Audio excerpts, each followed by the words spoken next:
What's poppin', y'all? A rapper from New Jersey, the terror of New Jersey, as I like to call him. This guy decided to mention Plaqueboymax and call him out for not having Jersey artists up there on Joe Budden's podcast, who Joe Budden is also a rapper from Jersey. And I'm gonna play you guys that clip right now with Plaqueboymax reacting to it. I mean, like, you got, it's so many Ain't platforms. nobody give me no handout. I ain't giving no handout. Help a Jersey out, we could really be that. You know what I'm saying? It won't only have to be Albee, like, you know what I'm saying? Or, like, you know what I mean? When Surf and Freddie Wild come home, of course, there's going to be more pressure. But it's other niggas there, too, that's out there right that now can make some happen. Yeah, but we need the support of each other, and you need the platforms that got it. Like, this is a big platform. Honored to be here. But it's other platforms, too. You got the action. That he could support Jersey more. Then you got the young boy, Plaqueboymax. He from Jersey. He never got nobody up there for Jersey. It's just, but now when I say shit like this, now they're gonna be like, all right, let me go get in Jersey. But now I'm the black sheep now. You should never said that. I feel like if you spoke to any of these people though, I feel like they would support. I don't know, man. I don't think so. Like, I've never spoken to Plaqueboymax, but Yo, Joe. he is Jersey. Yeah. You feel There might be some of that, like you said, the reputation that people still living off of might not feel like you approachable in that way to even connect. Like, You feel me? But Albee Al, you gotta understand, I have brought New Jersey on. Shout out Swapper, shout out B-Jax. You feel me? I bring all niggas I fuck with. You feel me? You've never reached out to me or talked to me before, gang. You feel me? You just expecting me to, you know? And I would love to help. Why would I ever say, get it how I got it? No. If I can help, that I see something in, I'm gonna do that. And I always do that with my platform. So I don't know what you're talking about. And Joe Budden, stop calling me Playboy! Fucking Plaqueboy! Fucking Plaqueboy! Hey, shout out Jersey though, my home. So here, I think this is tripping a little bit. Also, Joe Budden has to intentionally be doing this. Like, why do you keep calling himself Plaqueboymax? Maybe because he thinks like, why is this guy naming himself Plaqueboymax? Because when people are thinking about Plaqueboy, they're thinking about the actual like plaque on your teeth. However, maybe Plaqueboymax, when he made the name, he was thinking about actual plaques, which is actually a beautiful thing because he's got real plaques now, even a Grammy nomination. I pray to God that he wins that Grammy. I really do want that to happen. However, with Albee Al, and in this case, he mentions academics, which we're going to go to the academics part, then we're going to go to the Plaqueboymax part. So first off, with academics, Ak is from New Jersey. He's from Hackensack. He said this before. He's shown love to Albee Al. He's mentioned him a couple of different times. The thing is, I think Albee Al is still in this old school mindset where he's on Joe Budden right now, where he thinks that, people can not put you on because Albee Al's got motion. He does.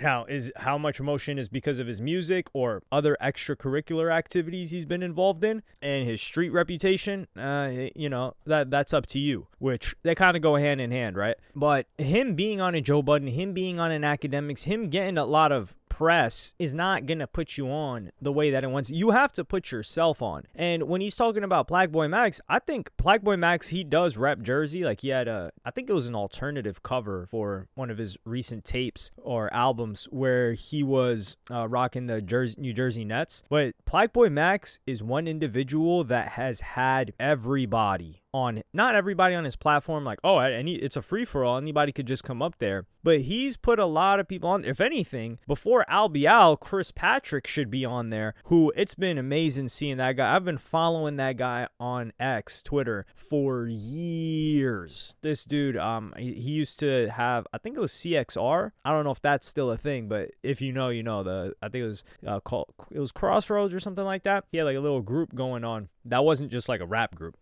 but he's been on tour with JID this year, opening up for him, and this guy's really grinding it out. So I would like to see that before I see Albee Al personally, because Chris Patrick's kind of on the run, and he's the guy that had the really big on the radar freestyle. So with regards to this, I think Plaqueboymax, let me give you some reasons for maybe him potentially avoiding Albee Al. Number one, Albee Al, with all due respect, like, this guy's a killer. Let's be real here. Like, Albee Al is a real demon in these streets. He's not like, I'm not saying Fabio Foreign or like Lil TJ or Punks or anything like that, but these guys are not an Albee Al. Like, these guys are not a King Von. These guys are not like but there's a difference too. Albee Al is a terror and a demon in the streets. And on top of that, he did his time and he's free now, but he's also not big enough to warrant putting him on despite his reputation and whatever else he may be affiliated with. Like, for example, a Lil Durk, we know what he was on, we know what he was up to, but Lil Durk just got so popular that, of course, Plaqueboymax is going to have him on. Central C, some people say, he's just capping, he's fake, whatever the case may be. It doesn't really matter. Central C was really big and Central C was really professional. So I think part of Albee is he's a wild card. Not academics. Plaqueboymax doesn't really know how he's going to behave, but all credit to Albee. He's always been professional. Now, I don't know if he's the type of guy that shows up on time and does all of that, but when it comes to the interviews, he leaves all of like the BS behind. Like, he's not coming in there on no tough guy stuff. He's not kind of like, smacking heads off, trying to do any of that. Like, he's done what he's done, and people that know about him. But with the Plaqueboymax, like what Plaqueboymax said, he just didn't have any contact or connection with him. And this is where I think it was a missed opportunity and why I think Albee still has that old school mindset. Not saying he's an old head. What I am saying is that, remember when Fabio Foreign came out and he dropped a song and saying, damn, like, he had everybody, Kai Cenat had everyone up there, but he didn't invite me to the Mafia-thon, and that was in a song. It would have made a lot more sense, and it would have probably got a better reaction if Albee had saved a moment like this, mentioning Plaqueboymax on a track. Or a music video. It would have to be a music video. So if he mentions him on a track, on a music video, then Plaqueboymax reacts to that clip. That is, the music is getting spread of Albee, especially if it's a good song. Plaqueboymax is reacting to it, and then you don't have to give the context in like a podcast setting. So it all works better in Albee's favor if that's how he went about things, as opposed to mentioning it on a podcast. Because you're on the mic in terms of rapping. Your career isn't podcasting. So this is why I think that strategy would have worked way better, because this is the game of music and you need music and attention. But people aren't just going to listen to somebody because, like, let's say he hopped on Plaqueboymax's stream. What's going to happen? Now there's a little bit of a backstory, actually. So it could benefit him. But before that, it's like, who the hell is Albee?